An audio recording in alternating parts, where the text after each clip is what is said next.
My fiancée betrayed me with a fake prenup to steal my 12-store business. She spent $122,000 and her brother sold my secrets. But her own sister exposed them all. I'm 34 years old. I own 12 organic grocery stores across 3 states, and 3 months ago I almost lost everything because of a woman I completely trusted and her manipulative brother. I built this business from scratch over 10 years, working like crazy, reinvesting every penny, and I almost lost it all because I didn't pay attention to the warning signs that were there the whole time. I guess when you're in love, you become an idiot. I don't know. But what happened taught me that no matter how much you think you know someone, people can surprise you in the worst possible ways. I met Victoria about 2.5 years ago at a networking event for small businesses. She worked in social media marketing for fashion brands. She was smart, funny. We had a lot in common, and honestly, I thought I'd found the right person. We dated for a year before I proposed, and when I did, she said yes without hesitation. Everything seemed perfect. You know, like those relationships you see in movies where everything flows naturally and there's no unnecessary drama. Her parents, Mr. and Mrs. Brooks, were good people. They always treated me well, and her sister Lindsay became a good friend of mine too. The only one I never really connected with was her brother Philip, but at the time I didn't give it much importance because Victoria herself admitted Philip had his issues. The prenup thing came up about 6 months into the engagement. It wasn't awkward or anything. Truth is, Victoria was the one who mentioned it first. She told me, "Look, Thomas, I know you have a successful business and that you worked really hard for it. It makes sense for you to protect it. It doesn't offend me at all." I remember feeling relieved because I'd heard horror stories from friends who'd had terrible fights over prenups. I hired a lawyer, she hired hers, and we came to terms that seemed fair for both of us. The business would remain completely as my property. She'd have access to shared accounts for household expenses, and if we ever got divorced, there'd be reasonable compensation based on years of marriage, but nothing that would put the operation of the stores at risk. We signed, I kept my copy, and we continued with the wedding plans. All good, no drama. Then about 3 months ago, Philip came back to town. This guy is 37 years old and already has 3 failed marriages under his belt, which should have told me something from the start, but whatever. He'd also had several businesses that failed, one after another, and according to Victoria, he always blamed his partners or circumstances, but never looked at himself. He came back because his last business, something related to cryptocurrency investments or I don't know what, went bankrupt, and he needed a place to stay while he got back on his feet. Victoria asked me if he could stay with us temporarily, and I said yes because, well, he was her brother, and I wanted to be the understanding boyfriend and all that. Big mistake. Things started to change subtly at first. Victoria began asking questions about the business that had never interested her before. Like, how much the stores billed monthly, how the supply chain worked, who our main suppliers were, that kind of thing. I thought maybe she was showing more interest because we were getting married and she wanted to better understand what I did. So, I answered without thinking much about it. She also started spending more money, much more than normal. She'd come home with bags from expensive brands, saying she needed to renew her wardrobe to project a better professional image, and I didn't want to be the controlling boyfriend who questions every purchase. So I didn't say anything. Plus, she started hinting that she wanted a role in the business, like handling the digital marketing for the stores or something like that. I told her I'd think about it, but that we had a team that already handled that pretty well. Philip also started getting into conversations about the business. He'd ask me questions at dinner, apparently casual ones, about expansion, about whether I was considering opening more stores, about how I handled competition. One night, the 3 of us were having dinner and Philip said something like, "You should consider bringing in investor partners. You could grow twice as fast. I know people who would be interested." I told him I wasn't interested because I didn't want to lose control of the business I'd built from scratch. He laughed and said, "Control is an illusion, Thomas. What matters is growth."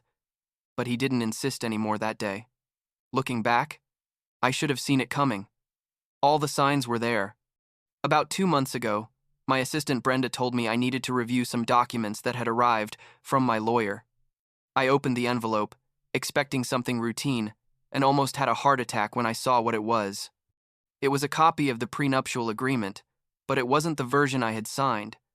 This version said that Victoria would be entitled to half the business in case of divorce.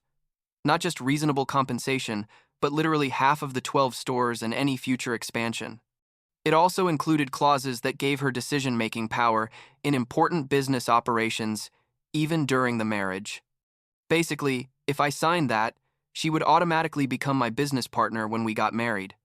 I sat in my office for like an hour, just staring at the document, trying to understand what the hell was happening. I called my lawyer and asked him where that had come from. He told me that Victoria's lawyer had sent that modified version, saying they were minor adjustments that both parties had verbally agreed to. I told him I had never agreed to any of that, that wasn't the version we had originally signed. My lawyer told me it was very strange, and that I definitely shouldn't sign anything until we clarified the situation. That night, I confronted Victoria. I showed her the document and asked her what the hell that was. She got defensive immediately, saying they were just standard protections for wives of businessmen, that her lawyer had recommended those changes because the original agreement was too unbalanced. I said, "Victoria, these aren't standard protections. This basically turns me into your employee in my own business." She started crying, saying I didn't trust her, that after almost 3 years together, I thought she just wanted to rob me, that I was being paranoid. I tried to stay calm and told her we needed to talk with both lawyers together to clarify everything, but she said I was ruining everything with my distrust and went to sleep in the guest room. The next day was worse. I had an important meeting with some suppliers at my main office, and Victoria showed up unannounced. She walked into the boardroom like nothing, sat next to me, and told the suppliers, "Hi, I'm Victoria, Thomas's future partner in this business." I froze. The suppliers looked at me confused, and I had to say, "Excuse me, Victoria is not a business partner. She's my fiancée, but she has no role in the company."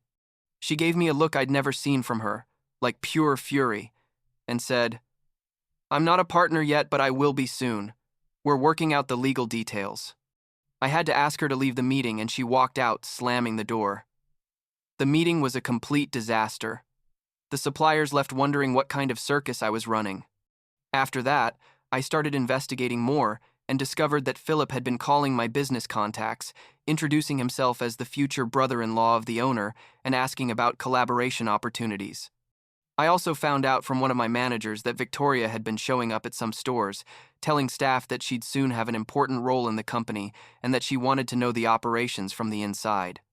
Everything was starting to make sense, but I still didn't want to believe Victoria was doing this deliberately. I thought maybe Philip was manipulating her, that he was the one with some twisted plan and she was just being naive. I tried talking to Victoria's parents, thinking they could help reason with her. But when I got to their house, it was obvious Philip had already worked on them. Mr. Brooks received me coldly, totally different from how he'd always been with me. He told me Victoria had told them I was being controlling and refusing to give her any financial security in the marriage. Mrs. Brooks said it was selfish of me not to want to share the success of the business with the woman who was going to be my wife. I tried to explain to them that the original agreement was fair, that Victoria would have everything she needed, but that giving her half the business didn't make sense when she hadn't invested a penny or worked a day in building it. Philip was there in the living room, smiling subtly, and I knew in that moment he was behind all this. I decided to set a trap. I sent Philip a message saying I needed to talk to him alone, man to man, to clear things up. He agreed, and we met at a coffee shop. I brought my phone recording in my pocket, which is legal in my state as long as one party knows they're recording. I told him I was considering giving Victoria a role in the business, but that I needed advice from someone with business experience like him. Philip practically lit up. He started talking non-stop about how I should structure the company, so Victoria would have real power, not just a nice title. Then he said something that completely gave him away. He said, "And obviously Victoria is going to need someone with experience to advise her on important decisions. I'd be willing to take that role. We could work together to take the business to the next level," I asked him. "And what would you get out of that, Philip? You just want to help your sister out of kindness." He laughed and said, "Well, Thomas, Everyone has to gain something. I could have an executive position, a fair salary, maybe a small percentage of the profits. Nothing you can't handle with 12 stores running. There it was, the confirmation I needed. It had all been Philip's plan from the start. Coming back to town broke, staying at our house, working on Victoria to ask for more of the business, modifying the prenup, and finally positioning himself to get a piece of the pie. I got up from the table, told him I'd think about it, and left. That night, I couldn't sleep, thinking about how someone could be so calculating and, more importantly, how Victoria had let herself be manipulated that way or worse, how she could be an active accomplice in the plan. The following week, I hired a private investigator, which sounds dramatic, but at that point, I needed to know exactly what was happening. The investigator discovered that Philip had been going to my office when I wasn't there, using the excuse that he was coming to pick up Victoria, who supposedly was helping me with things. My security staff confirmed he'd been alone in areas where he shouldn't be, near files and computers. I also discovered that Victoria had been sharing confidential business documents with Philip, including detailed financial information she'd obtained from my computer at home. Basically, she'd used my trust to give her brother access to privileged information about my company. The last straw was when my accountant called me saying he'd detected unauthorized access to our financial platform from my home IP. Someone had been reviewing business bank accounts, transaction records, everything. I changed all the passwords immediately and put security alerts on all accounts. That same afternoon, I came home early and found Philip in my home office, literally sitting at my desk going through papers. I asked him what the hell he was doing, and he told me with complete nerve that Victoria had asked him to look for some documents for her. I told him to get out of my office and out of my house immediately. Victoria arrived at that moment, heard the argument, and instead of apologizing or showing any shame, she accused me of being paranoid and treating her family badly. At that moment, something broke inside me. You know, that feeling when you finally accept that the person you loved isn't who you thought they were. I told Victoria the engagement was off, that she needed to get out of my house, and that my lawyer would be contacting her. She got hysterical, screaming that I couldn't do that we had an agreement, that she had rights. I showed her the recordings of my conversation with Philip, the records of unauthorized access to business information, everything. She went quiet for a moment and then said, "This is just a misunderstanding, Thomas. We can fix it." I told her there was nothing to fix.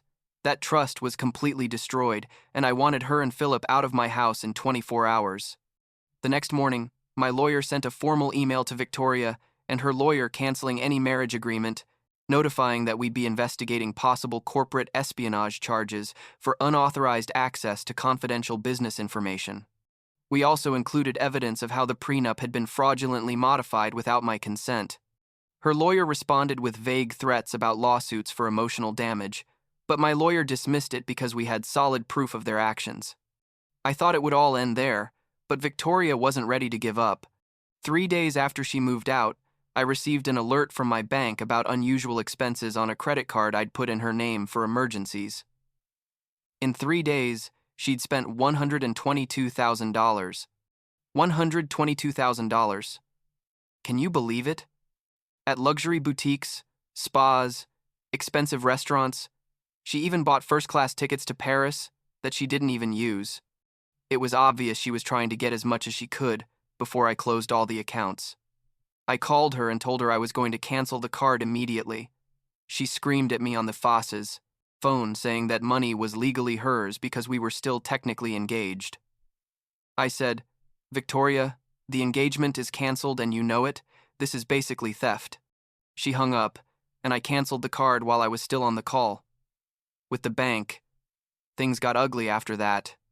Victoria and Philip started spreading lies about me on social media and with mutual acquaintances, saying I'd used Victoria, that I'd promised her things and then backed out, that I was a controlling cheapskate who didn't want to share anything with his future wife. Some acquaintances who didn't know me well believed it. I lost some business contacts who decided they didn't want to be associated with personal drama. It was frustrating, but my inner circle knew the truth, and that's what mattered. The unexpected twist came about 2 weeks later. Lindsay, Victoria's sister, called me crying. She told me she'd found Philip's laptop, that he'd left at their parents' house and had seen things she had to show me. We met at a cafe, and she showed me screenshots of documents Philip had on his computer. It was basically a detailed plan of the entire scheme, like step by step. There were spreadsheets showing how he planned to divide the business money once Victoria had access. There were messages between Philip and Victoria where he literally gave her instructions on what questions to ask, how to behave, what documents to obtain. There was even a timeline of when they should try to renegotiate the prenup, when Victoria should start asking for a role in the company. Everything had been planned months in advance. The sickest part was that Philip had researched ways to make Victoria seem essential to the business once we got married, so that in an eventual divorce, she could argue she deserved more because she'd contributed. There were notes about how she should start attending company events, take photos for social media showing her involved, that kind of thing. There were also contacts with a lawyer than the one Victoria had told me she was using, which confirmed that the prenup modification had been completely fraudulent. Lindsay was devastated because she had no idea her sister and Philip were doing something like this. She told me her parents didn't know either, that Philip had filled their heads with lies about me so they'd be on his side. She showed the evidence to her parents, and they were shocked. Mr. Brooks called me days later to apologize, saying they'd been deceived and couldn't believe Victoria had participated in something like that. I told him I appreciated the call, but honestly it didn't matter anymore. The damage was done. Victoria eventually found out that Lindsay had exposed everything and tried to do damage control. She sent me like 50 messages saying Philip had manipulated her, that she really loved me, that she'd made a terrible mistake but we could get past it. I responded only once saying, "Victoria, it wasn't just a mistake, it was a calculated betrayal that lasted months. And even though Philip manipulated you, you made conscious decisions at every step of the way. There's no way to fix this." After that, I blocked her number. Her next move was to hire another lawyer and try to sue me for emotional damages, arguing that I'd ended the engagement in a cruel and public way, causing her psychological trauma. My lawyer laughed when he received the papers. We responded with our own countersuit for prenup fraud, unauthorized access to corporate information, and the $122,000 she'd spent. Her lawyer eventually recommended she drop everything because she had no case and was only going to lose more money in legal fees. The thing with Philip was more serious. Turns out he'd been selling information about my business to competitors, specifically data about our suppliers and price margins, that was real corporate espionage, and I pressed charges. If he's facing legal consequences for that now, though I don't know exactly where the case stands, because honestly, I preferred to disconnect from all that drama. I changed all security protocols at my stores, implemented stricter systems for accessing confidential information, and basically upgraded everything so something like this couldn't happen again. It's been 3 months since it all ended, and there are still days when I struggle to process what happened. It's not that I miss Victoria. Truth is, I realized the person I loved probably never really existed. It was just an act. What bothers me is having let myself be so blinded by love, or whatever it was. All the signs were there. The way Philip showed up right when we were starting to plan the wedding, Victoria's questions about the business, the excessive spending, everything. And I just wanted to see the good. I wanted to believe she was different, that our relationship was real. The business is fine. Actually, it's better than ever because now I'm completely focused on it without distractions. I just closed the deal to open 2 more stores, one in a state where we hadn't operated before. My team is solid and loyal, which I value more than ever. But in personal terms, it left me with a distrust that I don't know how long it's going to take to overcome. My friends tell me not all women are like Victoria, not to let this embitter me, and I know they're right, but it's still hard. Last week I ran into Victoria's parents at the supermarket. It was awkward, but they came over to say hi. They told me Victoria moved to another state, that apparently she's working at a marketing agency there. Philip is dealing with his legal problems and supposedly Victoria doesn't talk to him anymore. Part of me feels something like pity for her, because it's obvious her brother manipulated her, taking advantage of her ambition and maybe her own insecurities. But another part of me thinks she had multiple opportunities to do the right thing and chose not to, so in the end, it was her decision. I don't know if I'll ever trust someone the same way again. I guess that's the hardest lesson from all this, that no matter how long you've been with someone, or how much you think you know them. There are things that only come out when money is at stake, and that's a depressing thing to accept.